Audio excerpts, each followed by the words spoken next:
Okay, let's find a place.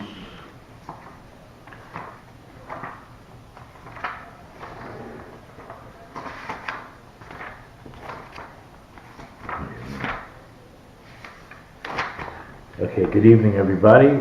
Today is already Thursday. Happened to be this past Sunday was the yard site, the 7th of Iyar of the Kli Yakar. And we did celebrate it in our own way, and we're going to have that, his neshama, in mind tonight through our learning. Okay, so we're in Parashat Behar. We're in chapter 25. It says on my page verse 3, but we will be dealing with much more verses than just that one. I'll start off in the English and the Hebrew again, like I always do. Sheish shanim tizra sodcha v'sheish shanim tizmor karmecha v'yasavta estu v'asa. 6 years you may sow your field, and for 6 years you may prune your vineyard, and you may gather in its crop. Kivar Amarna, we've already said, Shezu haftacha shelo yachish chela af im yizra sheishanim retzuvim. That God already promised us. We already saw this. This was based on the promise that God said, the power that it will not be diminished from the ground, even if you do seed and sow consecutively for 6 years. If you saw last week's, Monday night's shir. Not to leave 1 year empty after 2 years of planting. As we mentioned, that what they would do, the goyim would do, the nations would do, they would divide their field up into 6 parts, and 2 parts every year would always be laid fallow, and then they would rotate, so there would always be 2/6, 1/3 laid fallow. Ad said Haschar Amar. Now regarding the reward for doing what God says, do what I say, plant every year for 6 years. Ki tavo el haaretz asher ani noten lechem.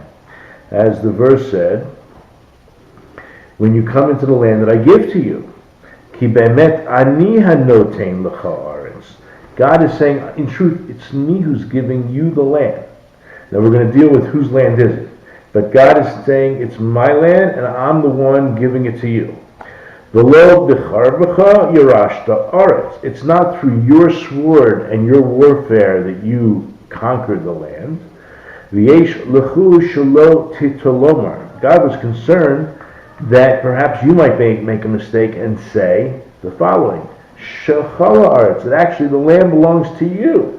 That's a mistake. Al kain ani mitzavcha. That's why it's God who's commanding you. V'shavta ha'aretz Shabbos laHashem. That what you should do is cease working the land, because make it a Sabbath to God. Lo l'shem tosefet koach baretz. Not for the sake of adding more minerals or not diminishing the minerals. Not for the sake of the land. Ki'im l'shem Hashem. But why should you keep Shemitah? For God's sake. Legalot ki hu yitvarach balasadeh. To reveal that it is Hashem who is the master, the owner of the, not just the field, but the world itself. B'schut shetishpot l'shem Hashem. And in the merit of ceasing working the land for the sake of God, tizke l'ma shene'amar. Then you will merit to what it actually says. 6 years you will sow your field. And at the end it says, V'yasavta es tuvota, and you will gather in its produce. And what is this, the fukema? This excludes, this puts away the wrong ideas. So it's to exclude la'afuke, im lo tishbos l'seim Hashem, to exclude that if you did not cease working for God's sake, guess what will happen? Oz tischayev galut. Then the resulting consequence will be exile. V'lo tizra afilu b'sheish shanim. And then as a result, you will not be able to seed even for 6 years, because where are you going to be? You're going to be outside the land. You're not going to have your own field. V'im timat se lomar. And if you think to say, shetizreah, that I'm going to seed anyway, L'kol makom yevozu zarim yigiecha v'lo te'asof tevuasa. That other people will come, will shame you, right? The foreigners will come to your land. I'm sorry. Lo zari midiyecha, and lo tosef tevosar. Let me just read this one more time. Nevertheless, yigiyecha is your efforts or your hard work. Your hard work. So what's going to happen exactly? That the non-Jews are going to come and they're going to basically take all your crops that you work so hard to produce, as it says in Shoftim. That's what we need to open up. This is in Judges chapter 6, verse 3 and 4. It's very clear that the nations will come and take away our tevuah and produce. Chapter 6, verse 3 in Judges, it happened that whenever Israel would sow, Midian would ascend, as well as Amalek and the people of the east. They would overrun it. They would encamp against them and destroy the produce of the land until the approach to Gaza. They would leave no sustenance in Israel, nor several other types of livestock. So I'll read it in Hebrew so we get a better idea. This is verse 3. V'hayim zor Yisrael, v'olam Midian, v'amalek, u'v'nei kedem, v'alu olav, v'yachanu aleihem, v'yashchitu es yavul ha'aretz. They're going to destroy the produce of the land. Okay, and that's the point here. And then also in Devarim, in Deuteronomy 28:38, it says, Zerarav totzi asadeh u'ma'at asof. You're going to take out abundant seed out of the field, but you'll have very little to harvest. Even though if you planted a lot of seeds, the result will not be what you expected. It will be a lot less. V'amar, it also says, Sadecha, your field. What does that come to exclude? Lema'et sadeh shel acherim. It's, right? This is what you're supposed to do. It's to your field. And what does it come to exclude? The field of others. Meaning to say, what are we actually saying? Shim lo tishbot, that if you don't cease working the land on the Shemitah year, azai telek begola, then you're going to end up going into exile. And those fields that remain behind, tiyeh evid lu'uma. Not only you're going to be working for non-Jews, but tizra sadeh shalehem, you're going to end up working in their fields outside the land, v'lo sodcha, and not your field. Avol b'schus hashmita tizra sadcha v'karmecha. But if in the middle end up seeding and sowing your field and taking care of your own vineyards, and furthermore it mentions sadecha, your field, to exclude what? Lema'at shana shmita, to exclude the actual year of Shemitah itself. Why? Because during the Shemitah year, Shabbat, during that year, ein hasadeh, that what we call the field is no longer your field. Whose field is it? It actually belongs to everybody. It's not more yours than anybody else. Kli Yakar. See, after the fact, this very year, during the Shemitah year, what are you admitting? You're agreeing and you're admitting that it all belongs to Hashem. The whole world belongs to Hashem.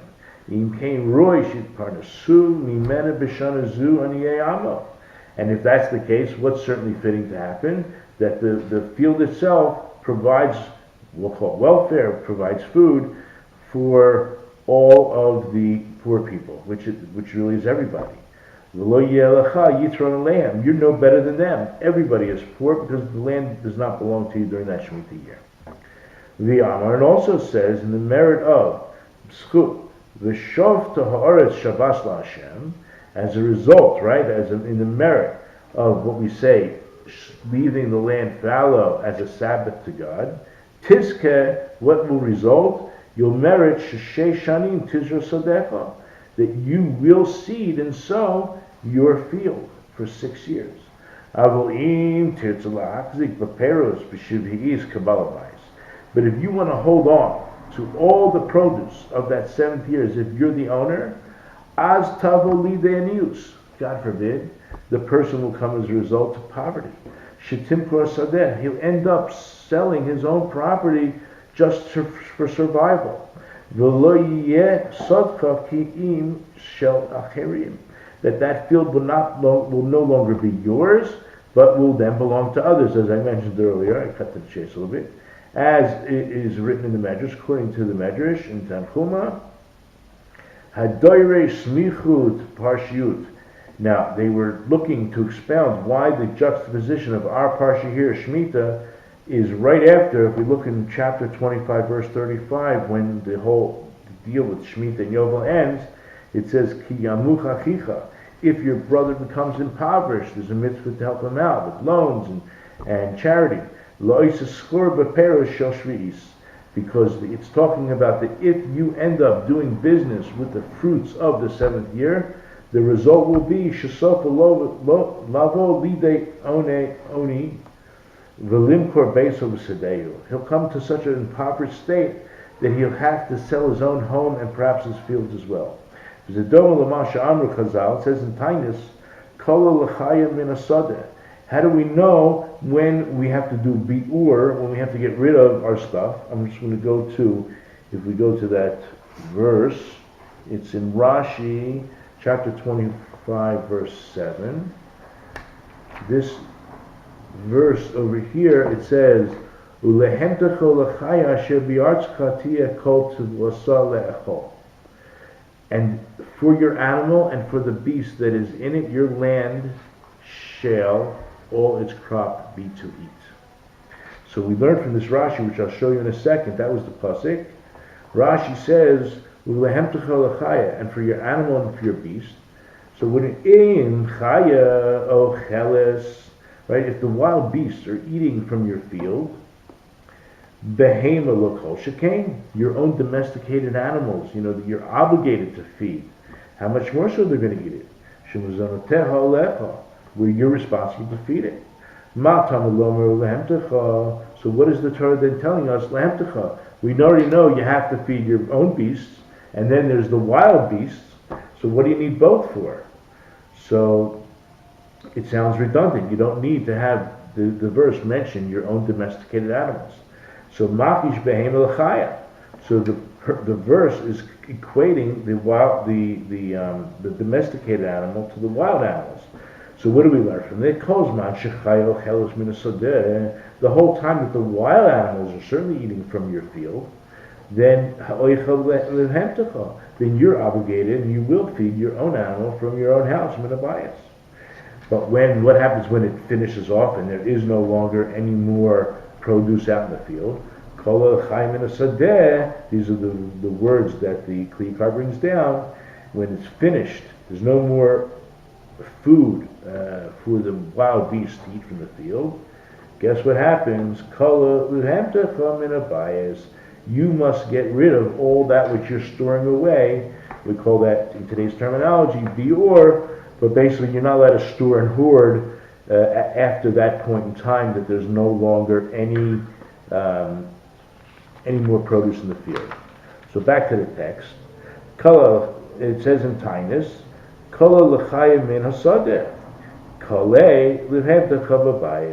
that's when you have to finish off feeding your own animals. You don't have that privilege of storing it.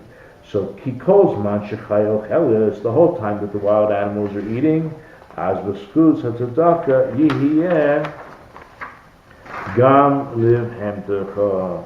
So then you would still have the opportunity and the merit to take care of your animals with that stored away food. But if you store away, you're hoarding, you're holding on to those produce as if you're the owner of them, without giving to the other wild animals, as tichla hapruta minakis. As we mentioned before, the idea of unuse, you will become poor, the person will become poor, he'll finish off even the last bit of money that he happens to have, shigam lecha lo yeh, that even you won't have any money. Mitam zeh ne'emar b'samuch, and for this very reason it's written, juxtaposed to this, u'b'shana hashvi'it. This is verse 4 now.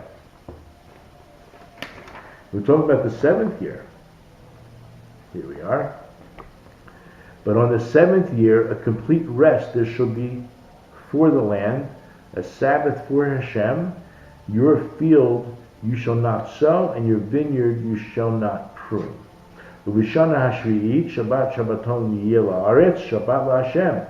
Sodecha lo tizra, v'chamecha lo tizmor. That's the verse we're dealing with now. And, find my place, here we are. Sehiktim hasodah el hazriyah. So it's interesting because you could say, don't seed the field, or the field should not be seeded. But it says it says here, that you may not, to your field you should not seed. So that's a little bit awkward, certainly in English, but also in Hebrew. Lower, what is it trying to tell us by putting the field before the verb? Okay, due to technical difficulties in the last year in Behar, the recording got erased. So we're going to start from the point we left off. And for the reason we mentioned above, it is now mentioned now. If we look in our verse, which was, let's see, I think it's verse 4 already. B'shana hashvi'it Shabbat Shabbaton yeh la'aretz. But on the 7th year, a complete rest shall be for the land. Shabbat la'Hashem, Sodecha lo tizra, v'karmecha lo tizmor. Your field you shall not sow, and your vineyard you shall not prune. Actually, we'll read the next verse too, because we're going to be dealing with that as well.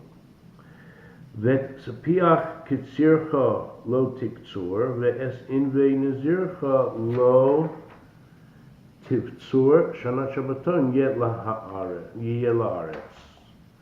The aftergrowth of your harvest you shall not reap, and the grapes of your keeping away you shall not pick. It shall be a year of rest for the land. So it says, Sodecha lo tizra, right? Your field you shall not sow. Zehektim hasodeh el hazriya. The word your field comes before sowing. In other words, you can say in English, you shall not sow your field. But here it says, your field you shall not sow. Right? B'shana shvi'it Shabbat Shabbaton yeh la'aretz, Shabbat la'Hashem Sodcha lo tizra. Your field you shall not sow. And what does that mean? Why is it in that order? Kedei shelo titel lomar. In order that you will not make a mistake by saying, Shahasadeh sodcha v'lo shel Hashem. That the field belongs to me and not to Hashem. Al kain ani mitzavcha shelo tizra. Therefore I, God, am telling you, commanding you, you shall not sow. Ki bezot teda ki shel Hashem hi v'lo shelcha. And through this you will come to understand that the land belongs to God. That's who it belongs to, and it's not yours.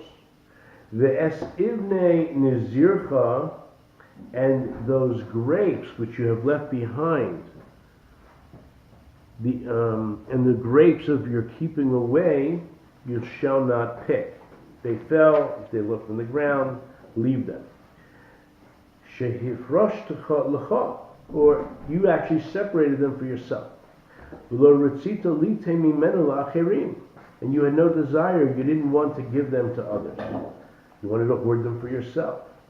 Bimzimot zu, in this scheme of things, trickery, asher chashavta ki hakerem karmecha. Through this scheme which you had thought up, you're basically claiming and making it as if it's your vineyard. Al kain ani mitzavcha. Therefore, God again is saying, I'm commanding you what? Lo tivtzur. Do not harvest them. Do not pick those grapes. Ki bezot teda she'en nachon shetinzor v'tafrish es b'nei ha'adam mehem. And through this you will know that it's not proper to separate, another type of separation, tinzor v'tafrish, kind of keeping them for yourself and away from other people. Ella yad kulam yeshavabo. But you know what? During Shemitah, everyone is equal, it belongs to everybody. It doesn't belong to you any more than it belongs to the next guy. Laman teidat Hashem haaretz, in order that you will ultimately know that you're not the owner of the land, but that Hashem is the whole world belongs to God. Ubiyado litzavot litna lemi sheyirtza, and it's, I don't know how to read this. Ubiyado litzavot, and it's in God's hand, command to give to anybody that wants it. In other words, it's not yours to give. You can put a sign on your fence, leave it unlocked, and say, anybody that comes in, it's fair game. It's hefker. Va'achlu evyonei amecha mishulchan gavah. And what ends up happening is that all the poor or anybody in need of food can come into your area, and it's as if they're eating off of the table of God. It's not yours, but it's God's. The last 4 lines, Zetam Hayovel. This is the same reason for the Jubilee year. It says, Va'aretz lo timacher litz mitut. You're not allowed to sell the land for eternity or forever. Ki ein ha'adam yachal limchor davar she'eno shalo. We all know if it doesn't belong to you, you can't possibly sell it. You have no right to sell it. This land does not belong to you. Therefore, you're not allowed to sell it forever. You can lease it. Anyway, here's the idea. It's a man, if it doesn't belong to you, you're not allowed to sell it. Ki la'Hashem tevel Allah. That really the whole world belongs to God and everything that's in it. V'hu el ha'adam zman 50 shana. That he's giving it to a man just for 50 years. What do we mean by that? As we spoke about before, that the first 20 years of a person's life doesn't really count because he is not chayiv mina shamayim, he's not obligated in heaven for any of the sins that he does, and therefore it's really, since a man only lives 70 years, it's really those 50 years that count. Haktsuvim l'stam odom benoni miyom hayoto ben esrim lidrof acher kinyone azman ad hayoto ben shivim.